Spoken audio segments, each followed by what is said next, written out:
I recently cleaned out my pantry and cleaned all the shelves and restocked it and stuff for the winter because I'm kind of weird like that and I nest before the winter starts, and so I was asked to do a tour of my pantry, so I thought that'd be a fun idea.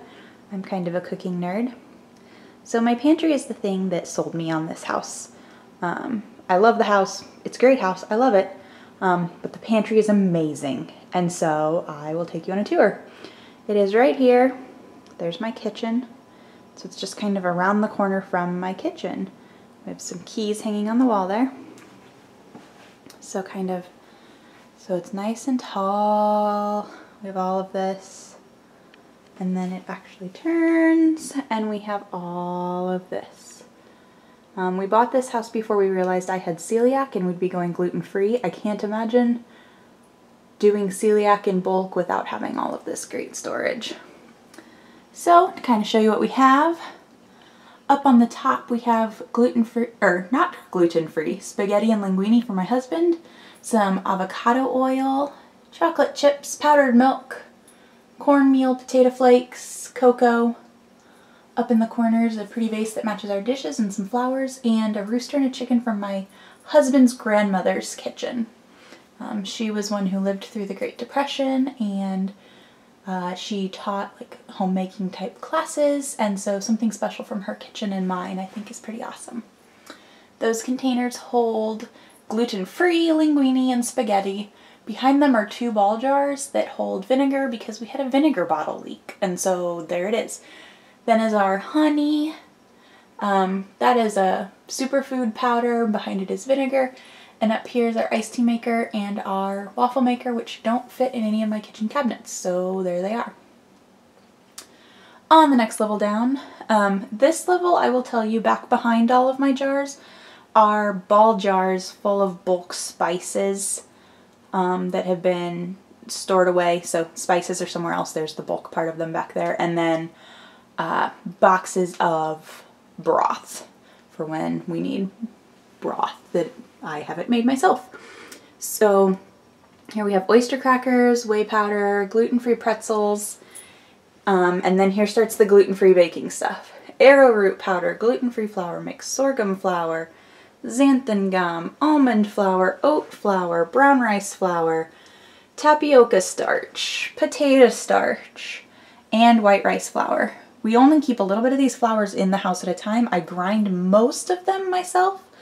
And what isn't in these containers is out in our outdoor freezer, frozen, fresh ground, or stored in a big bucket waiting to be ground. That basket is full of like muffin mixes and marshmallows and muffin cups and baking type things. So the next shelf down, again you'll see on this shelf there are jars behind all of my jars. Those all on this shelf hold beans, and then when we get around to pasta, the jars behind hold extra pasta. So here we have popcorn, coconut oil, raisins, dehydrated cherries, dehydrated cranberries, dehydrated blueberries, a mix of seeds and cranberries for putting on salads, quinoa. In the corner are these plastic baskets, boxes, whatever, full of teas and hot cocoa. We have some syrup, and then 3 types of gluten-free pasta with more of it stored in the cans in the back, like I said. And then this basket is my husband's. It's all of his soft bread and soft tortillas and things people who can eat gluten can eat. The next shelf down, these are our spices. All of our spices are just in ball jars, pints, with the name of what it is on top. Except this one has one of these cool like sprinkle lids because it's cinnamon sugar. So there's all my spices. Since the names are on top, I can find what I need even if it's in the back. Olive oil, spaghetti sauce, Alfredo sauce, and then canned things like all of our home canned beans and tomatoes and potatoes and stuff. It's all back in that area. These jars here are kind of ever changing. They are snack foods for my kids. So right now they have sesame seed crackers, sweet potato and flaxseed chia seed crackers, almonds, animal crackers, don't hate me, they love them, they're a fun treat, and veggie straws. And then here are my husband's pastas.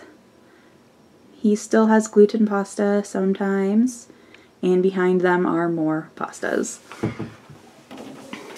Down here we have more baskets. So this basket has bacon, macaroni and cheese, extra pastas, random like quick and easy things. Our peanut butter, which is a staple in this house. In here is random gluten-free stuff. So extra almonds, ton of Altoids from Costco, peanuts, cashew butter, more peanuts, gluten-free tortillas, gluten-free oatmeal. We just need a packet of oatmeal and not to make it from scratch. This basket holds whatever snacks we have that aren't in a container, usually tortilla chips. And that's our potato basket. And back there is boxes kind of like the tea. One has iced tea, one has spices we rarely ever use, like popcorn spices, and one has complete junk food like a block of Velveeta and Rotel. This basket's kind of embarrassing. It's full of baby food pouches. Katie is just struggling. She just struggles. And that is an easy way to get vegetables into her each day. And then we take pouches of applesauce for Megan, like when we go to church. Church goes past when she's normally used to eating lunch, and then there's kind of a drive for us. So she eats an applesauce pouch to kind of hold her over. Then over here is our cereal. The 3 with the red lid are always gluten-free. So there's granola, Honey Nut Cheerios, and regular Cheerios, and then whatever my husband wants to be eating for cereal, he puts in the white container. Then that brings you down to the floor. So let's see. Our recycling can is right inside the door. And then back there is our bread machine and our KitchenAid, because those don't fit under our kitchen cabinets. Here is a stool. We used one of these stools to build a learning tower that we keep out in the kitchen. Katie goes in that a lot, and if she's in that, Megan inevitably wants to be helping, so we have just a stool for Megan. And then on the very bottom, we have back in the corner wheat flour, basmati rice, gluten-free oats, sugar, and white rice. Lots of things we grind, all in Gamma Seal lids to help keep them fresh. And then, to finish the tour, behind the door. This, my mom loves to make aprons, so she made each of her sons-in-law an apron. So Cole's is drumming for like when they're grilling, which is really nice. It keeps their clothes clean. And then she has made me this fabulous birdie apron. It's like double layered, has rickrack 1940s apron. Awesome. I have this one from IKEA with vegetables, and then my mom also made me this one. It's like a farming type fabric. It's really wide, and so it's great for harvesting. When I go out in the gardens, I never remember to take out a bucket or something, but I can use that apron and it will hold tons of produce in the apron. So works for me, and I love it.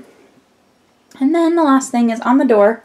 We have a wet bag from when we used to cloth diaper, and it is full right now, well, always if it's full, of towels and wash rags and napkins and handkerchiefs, and whenever this one gets full, we take it up and put it in the laundry and get out a new one. So that is my pantry. Again, my favorite part of this house. To the side, we have this like hook bench thing.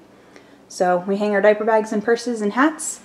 And then in the bench are random things. Granola bars, crackers, tea, my husband's instant breakfast, gummies, again, don't hate us, extra coffee. And then here's our coat closet with coats, obviously. Vacuum if you're super interested. But up above, my husband built me shelves that I store canned goods and cooking stuff and Jell-O and extra maple syrup and PB Fit and all sorts of good stuff. So I hope you enjoyed that pantry tour. I love my pantry, I love cooking, and so this is a wonderful combination. Bye!